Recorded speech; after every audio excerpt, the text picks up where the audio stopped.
Hello students, अस्सलाम वालेकुम। उम्मीद है आप सब खैरियत से होंगे। हमने फर्स्ट ईयर मैथमेटिक्स के लास्ट लेक्चर में एक्सरसाइज 6.8 के क्वेश्चन नंबर 1 to 4 कर लिए थे। आज हम करने के लिए जा रहे हैं क्वेश्चन नंबर 5। देखते हैं इसमें हमसे क्या पूछा जा रहा है। क्वेश्चन नंबर 5 है, insert a single harmonic mean between 1/2 and 1/3। सवाल ये है कि आज का जो हमारा टॉपिक है वो है हार्मोनिक मीन।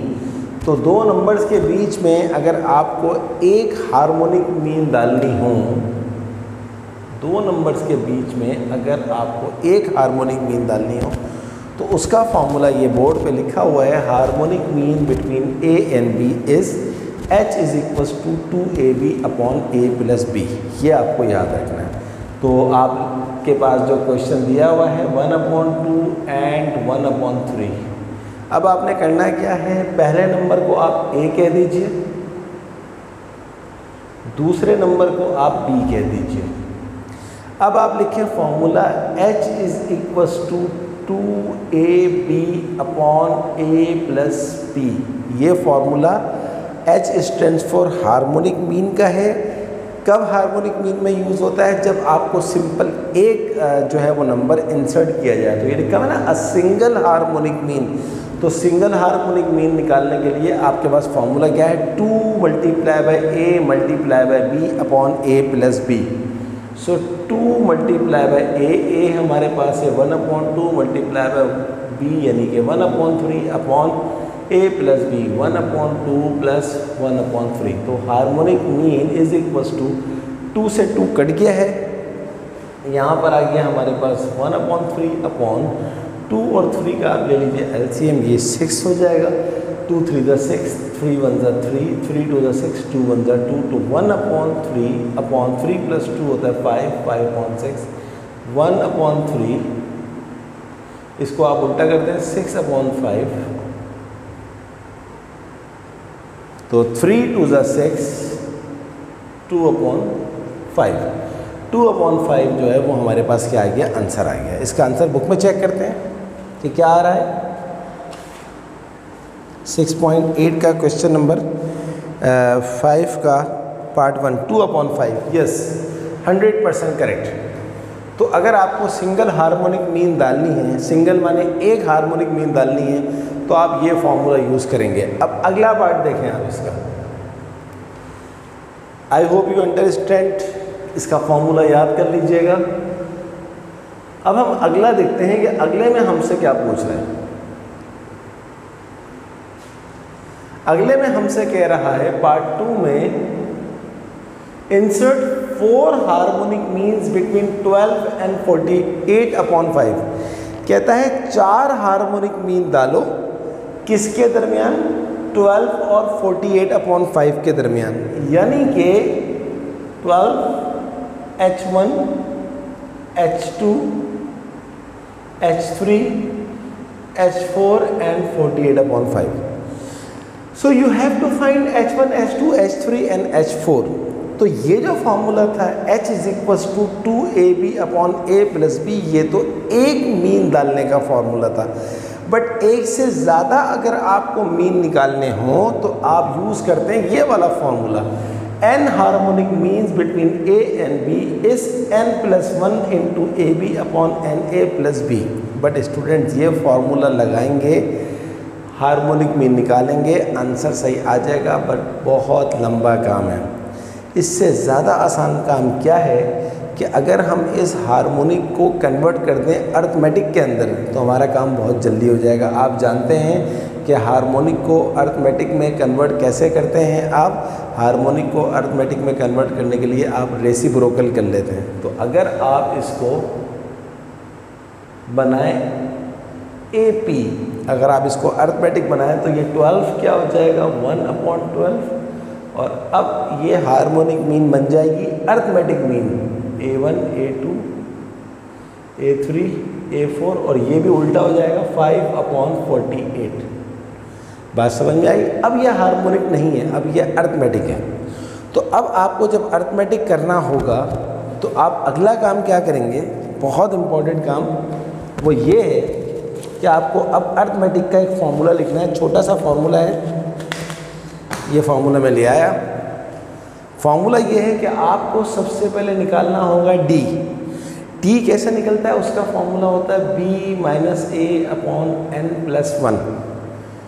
b आपके पास क्या है, a होता है पहला नंबर 1/12, b होता है दूसरा नंबर, तो b आ जाएगा 5/48 माइनस a कितना है 1/12, अपॉन में क्या लिखा हुआ है n प्लस 1। n क्या है, कितनी आपने डालनी है इसके अंदर, मीन्स कितनी डालनी है 1 2 3 4, तो n की वैल्यू है 4, 4 प्लस 1। बस अब इसको सिंप्लीफाई करना है। 48 और 12 का जो LCM होता है वो 48 होता है। 48 से 48 कट गया, यहाँ आ जाएगा 5, 12 1 जा 12, 12 4 जा 48, यहाँ आ जाएगा 4, और अपॉन में जो लिखा हुआ है वो लिखा हुआ है 4 प्लस 1 5। तो इसको मैं इस तरह भी लिख सकता हूँ, d is equals to 5 minus 1 1, 5 minus 4 is 1, 1/48 और डिवाइडेड बाय ये लिखा हुआ है 5। तो ये हो जाएगा d इज इक्वल्स टू 1/48, और डिवाइड को जब मल्टीप्लाई में चेंज करते हैं तो ये आ जाएगा 1/5। तो 1 1 जा 1, और 48 को अगर मैं 5 से मल्टीप्लाई करूँ, 48 कैलकुलेटर 48 इंटू 5, ये आ जाएगा 240, 240। बस इसमें अर्थमेटिक मीन में असल काम ही डी निकालना होता है। जब आपके पास डी आ गया अब तो काम ख़त्म हो गया। क्यों? क्योंकि देखें अर्थमेटिक प्रोग्रेशन वो प्रोग्रेशन होती है जिसमें डिफरेंस सेम होता है। तो पहली अगर आपके पास 1 अपॉन, यानी कि अब आपको a1 निकालना है, तो a1 का वैल्यू क्या हो जाएगा, ये पहला है आपके पास 1/12, इसके अंदर आप ऐड कर देंगे 1/240, दैट्स इट। 12 का और 240 का जो LCM आएगा वो आएगा 240, तो 12 2 जा यहाँ पर आ जाएगा 20 प्लस 1 इज इक्वल्स टू 21/240। 3 से कट रहा है, 3 7 जा 21 और 3 8 जा, तो पहला आंसर आपके पास आ गया a1 का 7/80। अब इसी तरह आप निकालेंगे a2। a2 आपके पास क्या हो जाएगा, ये जो आपके पास 7/80 आया, इस 7/80 के अंदर अगेन आपका डिफरेंस हर बारी में ऐड होता जाएगा। 1/240, तो 240 का और 80 का LCM 240 ही होता है, तो ये हो जाएगा 80 3 जा 224, 3 7 जा 21 प्लस 240 से 240 कट गया, यहाँ पर आ जाएगा 1। तो a2 आपके पास आ गया जनाब 21 और 1, ये होता है 22/240। तो 22/240 को 2 से काट दें, 1 1 2 1 जा 2 2 जा 11/120, ये आपके पास आ गया a2। अब आपको निकालना है a3, यहाँ कर देते हैं। a3 निकालने के लिए आप क्या करेंगे, इस आंसर को 11/120 को ऐड कर देंगे इसके अंदर, अगेन क्या डिफरेंस 1/240, तो a3 is equals to again 240 LCM आ जाएगा, 120 2 जा 240, और यहाँ आ जाएगा 22 1, तो ये हो जाएगा 23/240। आई थिंक 23/240 कटेगा नहीं, लेकिन एक दफ़ा चेक कर लेते हैं, नहीं कटेगा। तो बस यही इसका आंसर है 23/240। एंड फाइनली आपके पास a4 आ जाएगा 23/240 प्लस कितना है आपके पास डिफरेंस, हर बारी में डिफरेंस ही ऐड होगा, तो a4 इज इक्वल्स टू 240 और 23 प्लस 1, तो a4 इज इक्वल्स टू 24/240 और a4 इज इक्वल्स टू 24 1 जा 24, ये हो जाएगा 1/10। तो a4 आपके पास आ गया क्या चीज़, 1/10। अब आपके पास a1 आ गया, a2 आ गया, a3 आ गया, a4 आ गया, लेकिन आपको तो a1 a2 a3 a4 नहीं निकालना था, आपको तो निकालना था h1 h2 h3 h4, आपको तो हार्मोनिक निकालना है। तो आपने आखिर में क्या करना है, यहाँ बस मैं डायरेक्ट कर देता हूँ। आपने आखिर में क्या करना है, H1 क्या होगा, A1 को उल्टा कर दें। A1 क्या है 7/20, यहाँ आ जाएगा 80/7। H2 A2 को उल्टा कर दें, यहाँ आ जाएगा 120/11। H3 क्या होगा, A3 को उल्टा कर दें 240/23। H4 इसको उल्टा कर दें 10/1, 10/1 10 ही होता है। इसका मैं आंसर चेक कर लूँ,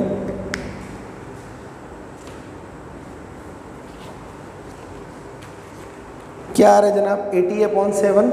H2 आ रहा है 120/11, H3 आ रहा है 240/23 और H4 आ रहा है 100% correct, no mistake at all. I hope you understand. तो स्टूडेंट यहाँ हमने क्या सीखा कि अरिथमेटिक हार्मोनिक मीन का फॉर्मूला अगर हम लगाते तो बहुत लंबा हो जाता सवाल। जितना काम ये किया हुआ है इससे 3 टाइम काम ज़्यादा हो जाता। तो इतने लंबे से बचने के लिए हमने क्या किया, हार्मोनिक को अरिथमेटिक में कन्वर्ट किया, एक छोटा सा फॉर्मूला यूज़ किया डिफरेंस निकालने का, और फिर A1 A2 A3 A4 हासिल किया, फिर उसका उल्टा कर दिया, H1 H2 H3 H4 आ गया। आई hope you understand this question. तो यहाँ आपने सीखा किस तरह हार्मोनिक मीन जो होती हैं वो इंसर्ट करी जाती हैं। चलिए अब हम करते हैं क्वेश्चन नंबर 6, देखते हैं कि क्वेश्चन नंबर 6 में हमसे क्या पूछा जा रहा है।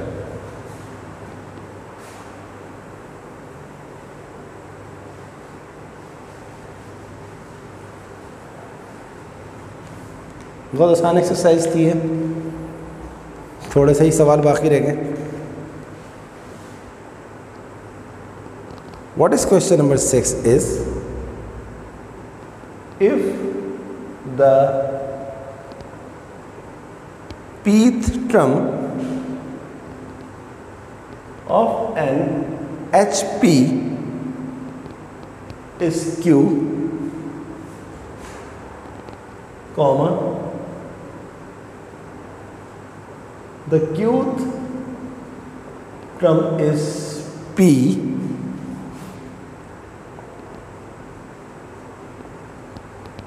prove that the P plus Qth term is PQ upon P plus Q। बहुत आसान सवाल है।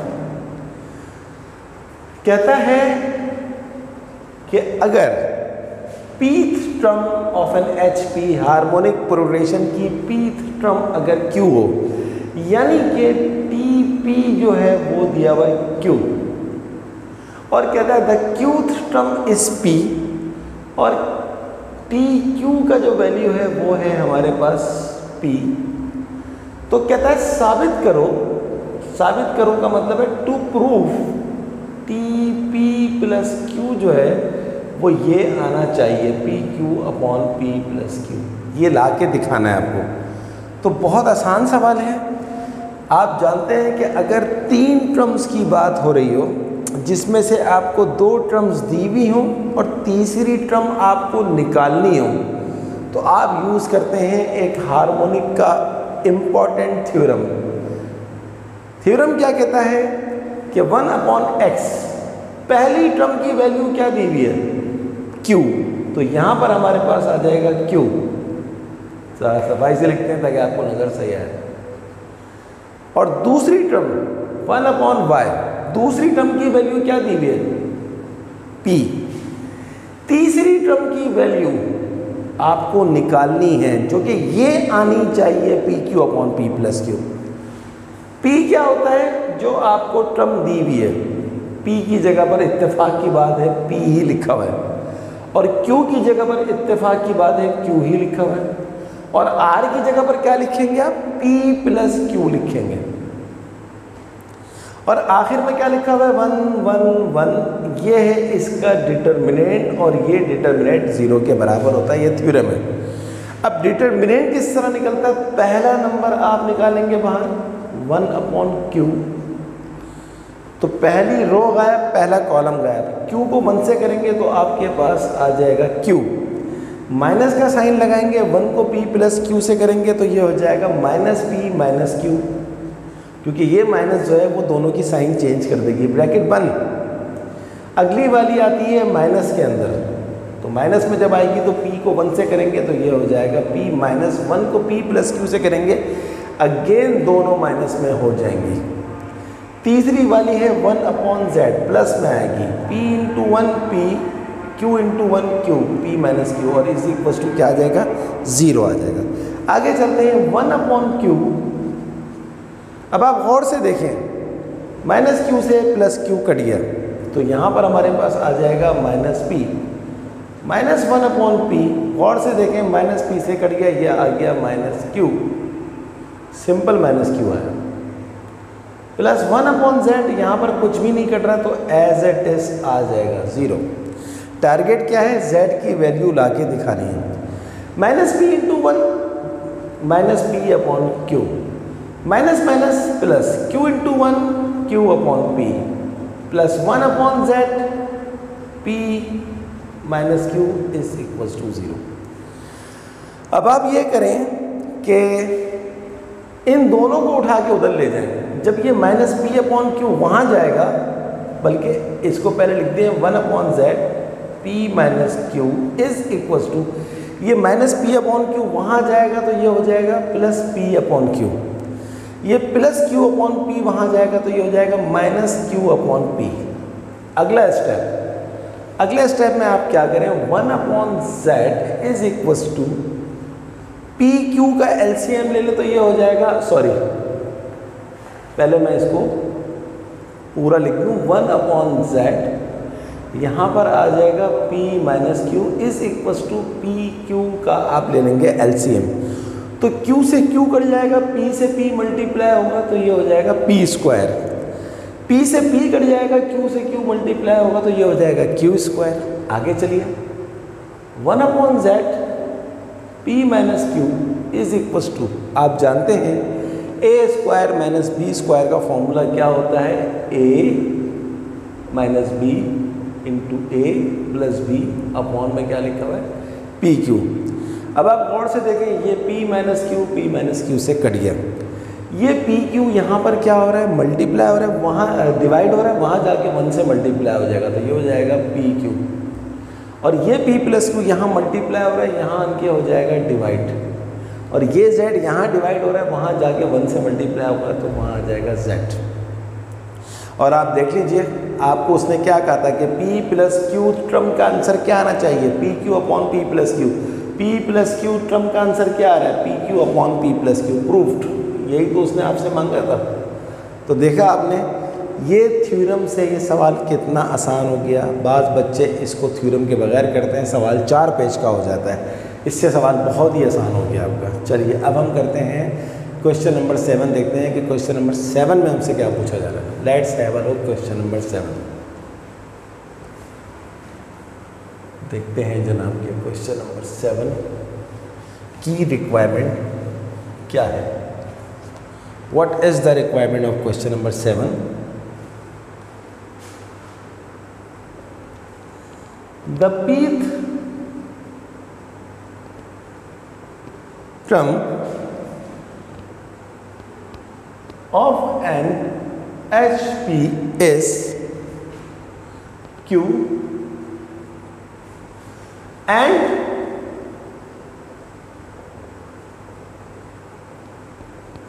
qth term is P. Find the pqth term. Almost वैसा ही क्वेश्चन है जैसा हमने क्वेश्चन नंबर 6 में किया था, वही थ्योरम के जरिए ही होगा। The P term of an H P is Q, तो टी पी हमें दिया हुआ है Q, and the Q term is P, T Q हमें दिया हुआ है पी। कहता क्या है, find the T P qth term. बहुत आसान है, ये रहा आपके सामने थ्योरम लिखा हुआ 1/x, x यहाँ पर क्या है q, क्योंकि टर्म की वैल्यू दी हुई है 1/p, p यहाँ पर क्या है 1/y, y यहाँ पर क्या है p, और 1/z, z तो हमें निकालना है क्योंकि टर्म की वैल्यू को x y z कहते हैं। अब p की जगह पर क्या आ जाएगा p, q की जगह पर इत्तेफाक की बात है यहाँ भी q, और r की जगह पर आ जाएगा हमारे पास pq, और नीचे आ जाएगा 1 1 1, और इसका जो डिटर्मिनेंट आएगा वो आएगा 0। अब आप क्या कीजिए, इसका डिटर्मिनेंट निकालें उसी तरह जिस तरह अभी सिखाया था 1/q, q 1 ज़ा q, 1 into pq minus pq, 1/p, p 1 ज़ा p, 1 pq क्या हो जाएगा pq, और प्लस 1/z, p 1 ज़ा p, और 1 q ज़ा q बराबर है 0। अब अगर आप गौर से देखें तो इन दोनों में हमारे पास q कॉमन आ रहा है, तो यहाँ बचेगा 1 माइनस q। इन दोनों में आ रहा है p कॉमन, तो यहाँ पर भी बचेगा 1 माइनस q, सॉरी q निकालेंगे तो यहाँ बचेगा 1 minus p, I am sorry, और यहाँ बचेगा 1 minus q plus 1/z, p minus q is equal to 0। देखिए q से q कट गया तो हमारे पास क्या आया 1 माइनस p, p से p कट गया, साइन माइनस 1 ज़ा minus minus minus plus q, और plus 1/z, p minus q is equal to 0। गौर से देखें ये हमारे पास कट जाएगा, तो 1/z into p minus Q is equal to, ये माइनस p वहाँ जाएगा तो प्लस p, ये प्लस q वहाँ जाएगा तो माइनस q। अब आप क्या करें, p माइनस क्यू, इस p माइनस क्यू को वहाँ पर मल्टीप्लाई और नीचे ले जाएं और z को वहाँ ले जाएं, ये हो जाएगा z। p माइनस क्यू से p माइनस क्यू कट गया, हमारे पास आ गया z का वैल्यू 1, और यही हमारा आंसर है। This is the value of z, term की वैल्यू हमारे पास आ गई है। आई होप यू अंडरस्टैंड। इसका आंसर चेक कर लेते हैं पीछे बुक में कितना आ रहा है, कितना आ रहा है 7 का आंसर, यस 100% करेक्ट। तो स्टूडेंट ये थी आज की हमारी क्लास जिसमें हमने 5वां 6वां 7वां किया। अब 8वां 9वां 10वां सवाल रह गया, 3 सवाल रह गए। इंशाल्लाह अगली क्लास में करके ये एक्सरसाइज ख़त्म हो जाएगी और इसके साथ ही हमारा चैप्टर नंबर 8 ख़त्म हो जाएगा, फिर हम नया चैप्टर शुरू करेंगे। तब तक के लिए आप इन सवालों की खूब प्रैक्टिस करें। कोई प्रॉब्लम हो तो मुझसे ज़रूर पूछिएगा। इसके साथ साथ अगर अभी तक आपने मेरे चैनल को सब्सक्राइब नहीं किया है, काइंडली उसको ज़रूर सब्सक्राइब कीजिए। मेरी वीडियोस को लाइक करने के साथ साथ अपने तमाम दोस्तों को शेयर करें। तो स्टूडेंट्स अगली क्लास तक के लिए अल्लाह हाफ़िज़।